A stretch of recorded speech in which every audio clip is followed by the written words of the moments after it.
Seguindo aqui com o curso pessoal de análise tensorial, vamos agora falar sobre o que seria produto interno, certo? Trata-se de uma operação que reduz a ordem de um tensor, bem, ou filtra a ação do tensor sobre outro tensor, certo?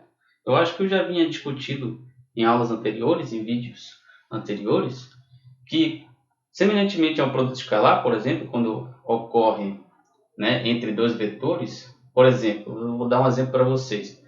A força, produto escalar entre a força e deslocamento, certo? Então, o que é predominante aí é a ação de algumas componentes para estabelecer o trabalho, por exemplo, certo? Então, o produto escalar entre a força com o vetor distância ou o vetor posição, isso me dá o trabalho realizado por um corpo qualquer. Esse produto escalar, ele é uma operação que, de fato, ele filtra a ação de um vetor, vamos pensar assim, sobre um outro vetor, certo? Ou seja, eu não necessito de todos esses componentes, por exemplo, do vetor força. Eu necessito de algumas componentes para que eu possa ter o valor de trabalho, por exemplo. Da mesma forma, o produto interno ele pode agir sobre tensores de ordem, né, superiores também, tá? Entre tensores de ordem diferentes, certo? Mas agora a gente tem que se atentar com o quê? Com essas componentes, com essas bases covariantes e contravariantes, certo? Porque, no caso, a ordem, nesse caso aí, importa, tudo bem? E, no caso da operação que ocorre entre as bases, certo? Ele sempre temos como resultado uma ordem inferior à soma das ordens que estão ali, né? Cujos tensores estão passando por uma operação de produto interno. Então, vamos pensar assim, eu tenho um tensor de ordem 3, né? Aí é necessário fazer um produto interno com tensor de ordem 2, certo? Então, duas bases aí, né, no caso, vão desaparecer, certo? A gente vai ver mais adiante que duas bases, né, uma covariante com uma contravariante no produto interno, isso me dá uma delta. A gente vai já provar isso. Então, se eu tenho um tensor de ordem 3 com tensor de ordem 2, certo? Aí eu tenho 5 ordens no total da soma, né? Menos duas bases que vai operar, que vai promover ali um produto interno, eu vou ter 3, né? Uma ordem de 3 para esse resultado. Um tensor de ordem 3, certo? Então, vamos fazer um exemplo no que diz respeito a um produto interno. Vamos começar, vamos iniciar exemplos bem simples. Vamos pensar aqui sendo A, como a gente já vinha definindo, né? Uma contravariante aqui, certo? E um B covariante, que seria o produto interno. O produto interno, ele sempre prioriza quem está em primeiro? Sempre vai ser B. Sempre vai ser essa base aqui covariante, tudo bem? Base covariante, então eu vou ter o produto interno entre B e A, tudo bem? B vai ser exatamente essa quantidade aqui, produto interno com essa outra quantidade aqui, que é o vetor A, tudo bem? Então sempre, eu vou logo destacar aqui, sempre, desse lado aqui é o meu covetor, e desse outro lado aqui é o meu vetor, certo? Quando há um produto interno, a gente vai sempre identificar ele por um ponto, tudo bem? Professor, tem operações que a gente não vê ponto, então é um produto normal, um produto matricial, vamos pensar assim a princípio, tá? Mas o produto interno é sempre apresentado por um ponto, tudo bem? Com outras palavras, né? Vocês vão ouvir muito falar em contração. Então, como é que a gente fala aqui? O covetor B contraído com A, ou A contraído com B, vice-versa. Então, há uma contração. B contraído com A contração com B, certo? Por que contração? Porque quando duas bases covetor realizam um produto interno, covetor com vetor, certo? Essas bases aí elas desaparecem. Eu vou já falar por quê. Vamos já desenvolver essa continha aqui rapidamente, certo? Vamos pensar aqui. Veja. No que diz respeito a dois vetores, certo? O que eu vou ter aqui, no caso, é um covetor e um vetor, né? Mas quando falar em vetor, me perdoe aí a expressão, mas é porque está habituado, tá? Mas quando a gente faz um produto, né, interno entre dois tensores de ordem 1, é semelhantemente a um produto escalar, certo? Então, quando há uma contração aqui, no caso, a gente faz semelhantemente a um produto escalar. Como é que a gente pode fazer aqui? Então, eu posso prosseguir aqui com a anotação, né? Tirar aqui. B contraído de A, tá? Vai ficar B, J, aí. Elementar J, contraído com elementar I. Tudo bem? Certo? Vamos expandir aí. Vamos expandir de 1 a 2. Vamos fazer uma expansão rapidinho só para a gente ver o comportamento, tá? Faz uma expansãozinha. Então nós temos o que? Vamos expandir o I primeiramente. PJ, A1, elementar J, contraído com elementar 1, mais PJ, A2, elementar J, elementar 2. Certo? Agora vamos expandir aqui em I. Isso aqui é igual, né? No caso, vamos expandir agora em J, né? Então vai ficar B1, A1, E1, elementar 1, mais B1, A2, elementar 1, traído para elementar 2, certo? Mais, agora em 2, né? Mais, como é que vai ficar aqui? Agora em 2 vai ficar B2, A1, elementar 2 contraído com elementar 1, mais B2, A2, elementar 2 contraído com elementar 2, certo?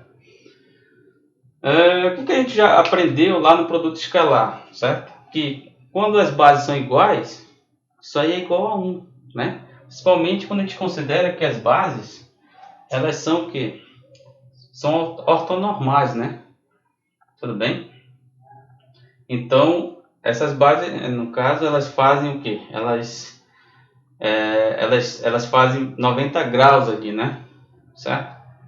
Quando elas são diferentes e quando elas são iguais, elas fazem 0 graus, certo?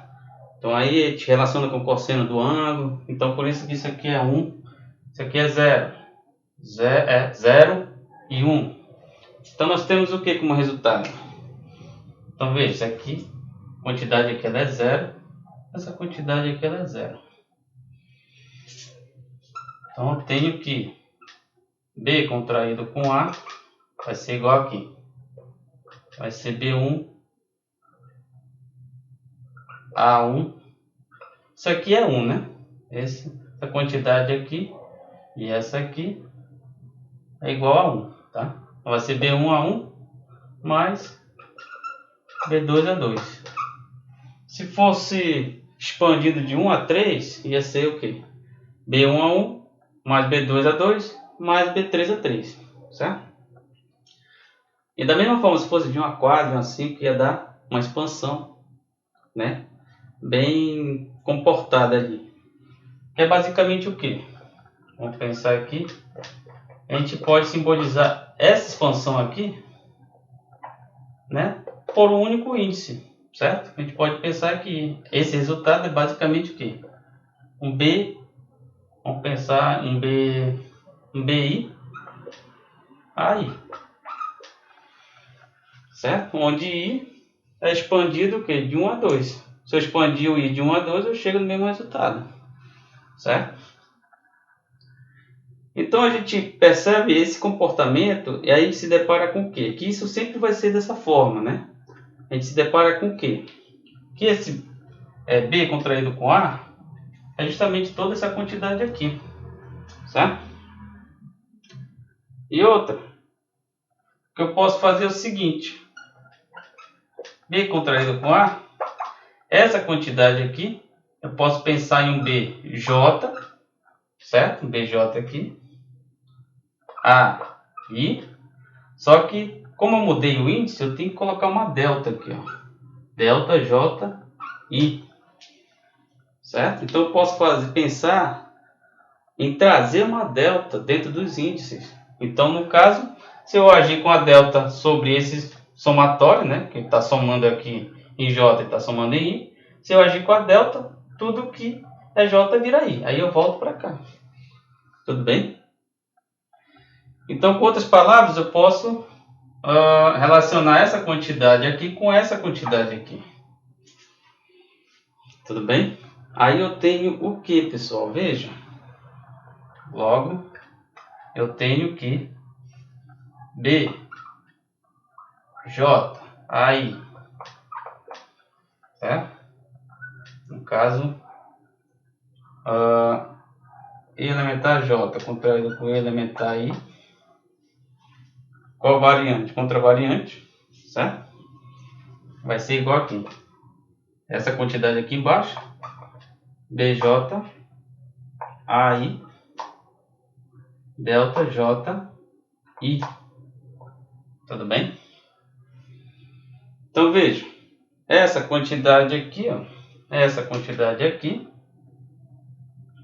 é igual a essa quantidade aqui. Isso quer dizer o que, pessoal?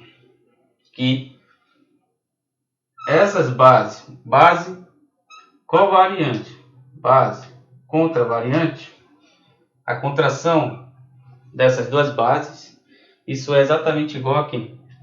A uma delta de Kronecker. Tudo bem?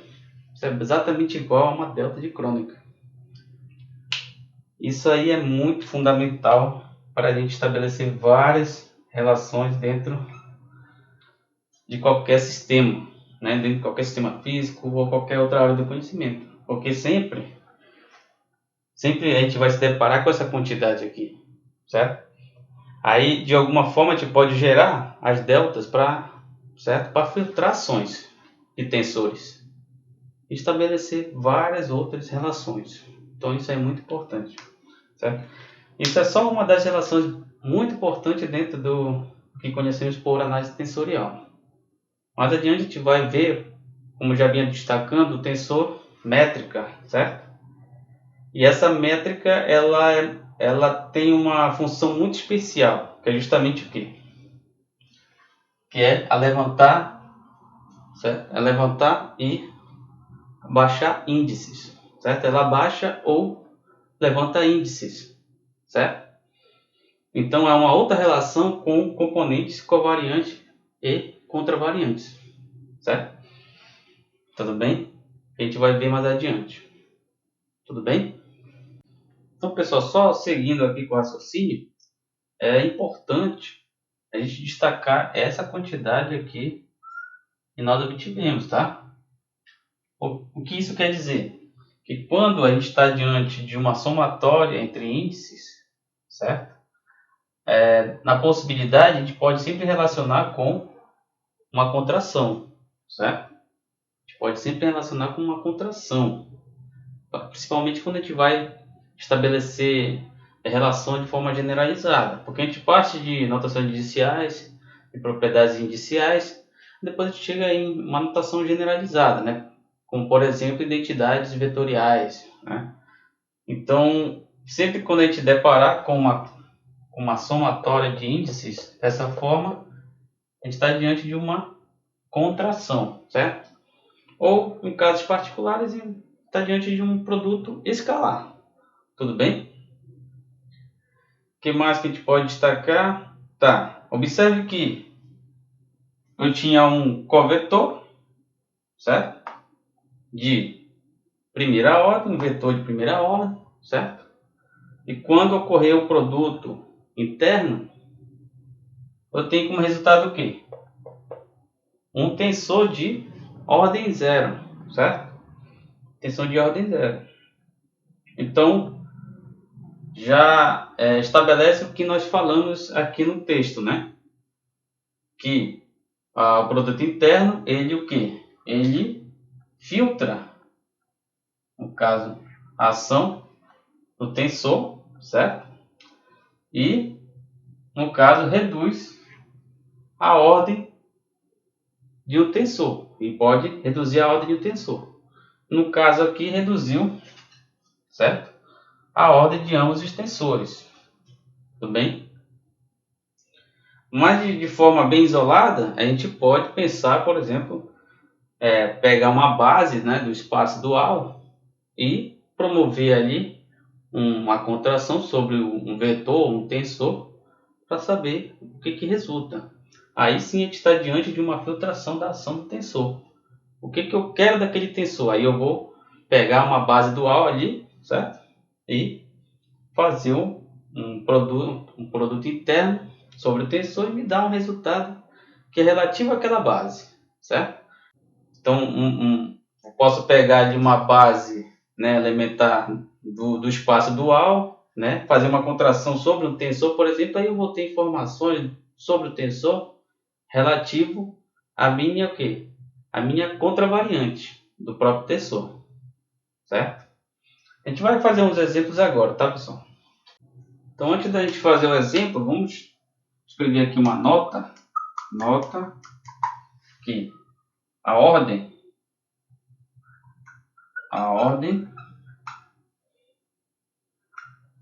do produto interno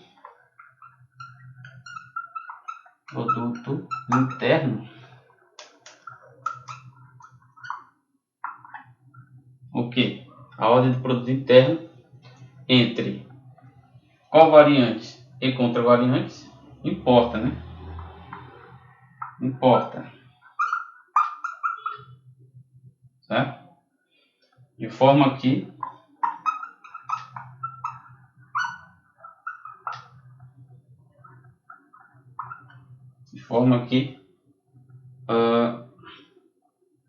primeiro vem sempre, no caso, um covetor,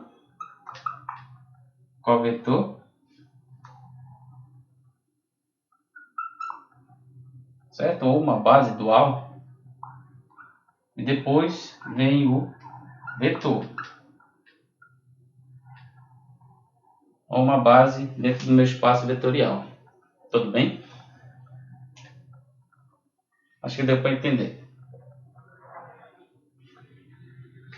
Então vamos pensar num exemplo, né? Vamos pensar que eu quero, vamos pensar que eu tenho aqui um tensor de ordem 2, né? IJ, EI, tensorial EJ, certo? Vamos pensar dessa forma. Então, nesse caso aqui, eu vou ter o quê? Eu vou ter um tensor de segunda ordem, certo? Vamos pensar que dentro desse tensor de segunda ordem, eu quero saber o valor da componente, certo? Então, eu posso fazer diretamente um produto interno com uma base covariante ou contravariante, né? De acordo com a minha necessidade, certo? Então, vamos pensar aqui que eu vou fazer agora uma contração sobre esse tensor com uma base, né? No caso, pela direita, uma base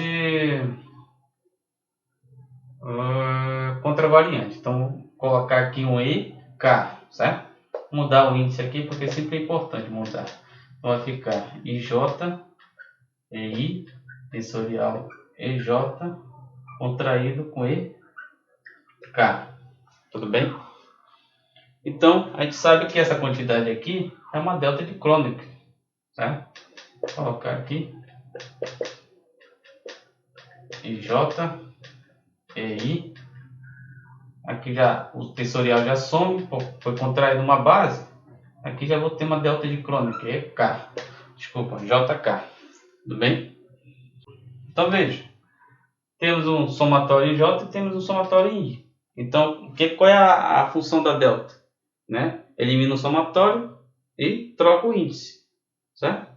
Então nós temos aqui o que? Contração com elementar K vai ser o que? No caso, elimina o somatório J, tudo que é J vira K, certo? Vai ficar aí, K, elementar, o que? I. Pronto, tem esse resultado aí. Tudo bem? Agora vamos interpretar. O que eu tenho aqui agora? Agora eu tenho quantidades, certo? Eu tenho quantidades somente da minha contravariante aqui, ó, certo? Da quantidade contravariante desse tensor de segunda ordem.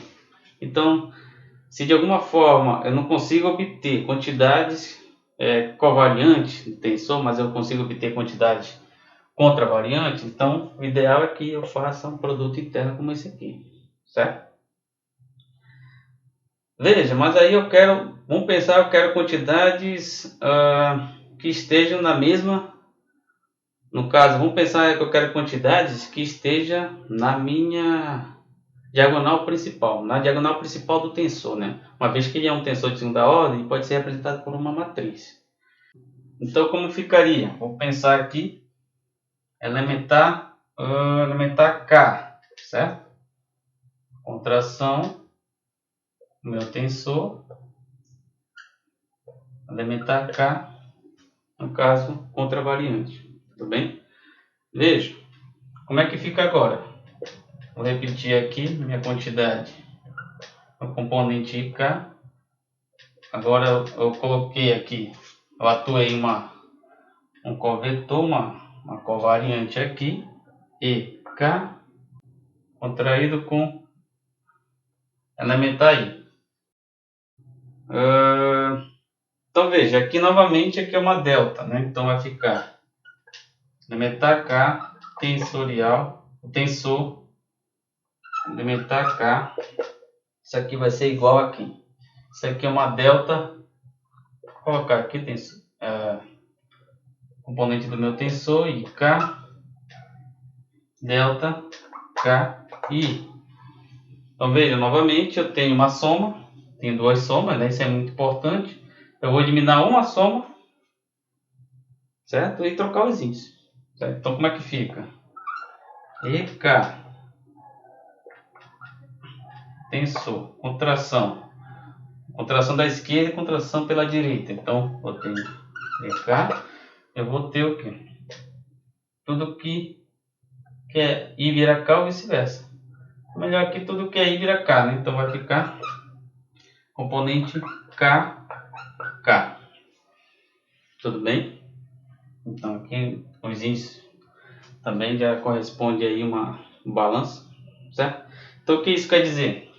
Quando eu faço uma contração pela esquerda com uma componente covariante sobre um tensor de segunda ordem e uma contração pela direita com uma quantidade contravariante, né? Que no caso uma base contravariante sobre o tensor de segunda ordem, eu tenho o quê? A discriminação de todas as componentes que estão na diagonal principal na representação matricial desse tensor, certo? Só reforçando aqui que aqui eu tinha duas somatórias, então a delta anulou uma somatória. Então veja, isso aqui, essa quantidade aqui é uma somatória também, certo? Mas da mesma forma, quando a gente faz uma base tensorial, por exemplo, um E1 de um lado, tensor E2, E1, né? No caso, para cá igual a 1, eu tenho o quê? Eu tenho a componente 1, 1. certo? Tem a componente 1, 1. É só pensar, vamos pensar que para I igual a 1, J igual a 1, certo? Se eu fizer uma contração de um lado, elementar 1, contração de outro lado, elementar 1, eu vou ter aí duas contrações, certo? Então, isso vai me dar o quê? A componente 1, 1 do tensor, certo? Pessoal, vamos fazer agora um outro exemplo. Só que agora eu vou pegar um tensor de segunda ordem contraído com outro tensor de segunda ordem, certo? Eu vou chamar de linha só para diferenciar. Depois a gente diferencia com índices, certo? Então veja, esse primeiro tensor aqui vai ser a componente IJ, por exemplo, EI tensorial EJ, certo? Contraído com, né, o componente aqui, vou colocar KP EK tensorial EP, certo? Veja, a contração acontece entre bases que estão mais próximas aqui da operação. Não tem erro, certo? Então, como é que fica? Vai ficar esse tensor contraído com esse outro, vai ficar como? Vai ficar IJ, componente KP, certo? Vai ficar elementar I tensorial, elementar P. Essas quantidades aqui é uma delta JK, certo? Uma delta JK.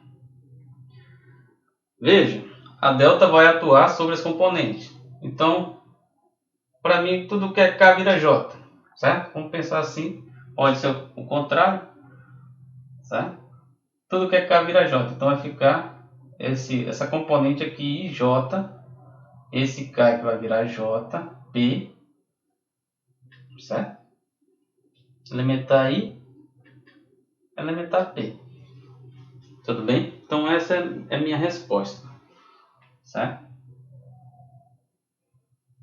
Vamos fazer o contrário, vamos ver qual seria o resultado disso aqui, certo? Seria o resultado disso aqui.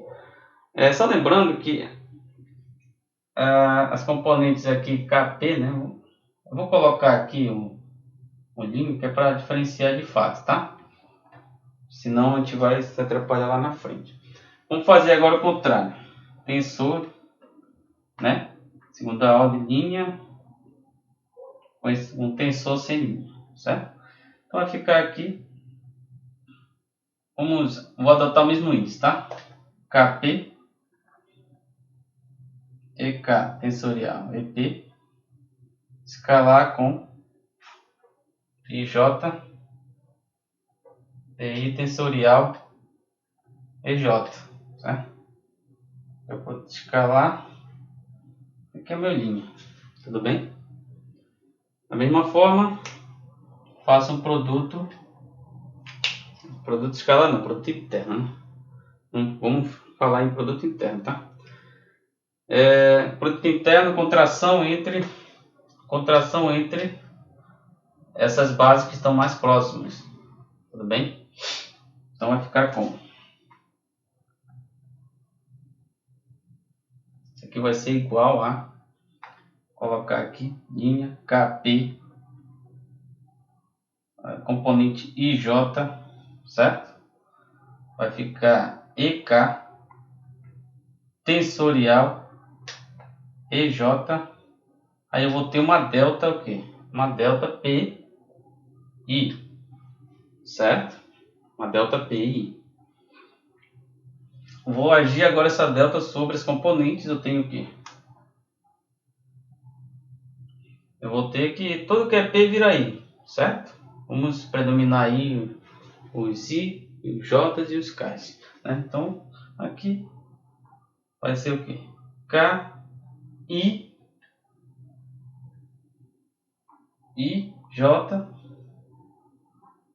EK tensorial EJ, certo? Então veja, esse aqui é o nosso outro resultado quando a gente inverte, né? Há uma mudança nesses resultados. Veja, essas quantidades aqui, elas são números, tá? Eu posso simplesmente inverter, só por uma questão de controle. São números aqui, certo? São componentes. Então aqui eu posso inverter, que eu vou ficar como? Vai ficar IJ, essa linha aqui vai ficar KI, certo? EK, EJ. Veja. Então veja, pessoal, o resultado é diferente, porque aqui no caso eu tenho meu índice, ok, covariante, certo? Esse índice covariante vai somar com o índice contravariante da outra componente, certo? Aqui, o que está somando é o que? É o meu índice contravariante dessa componente aqui com o índice covariante da outra componente. Certo, pessoal? Então veja que o resultado ele difere, então a ordem de fato ela importa, tudo bem?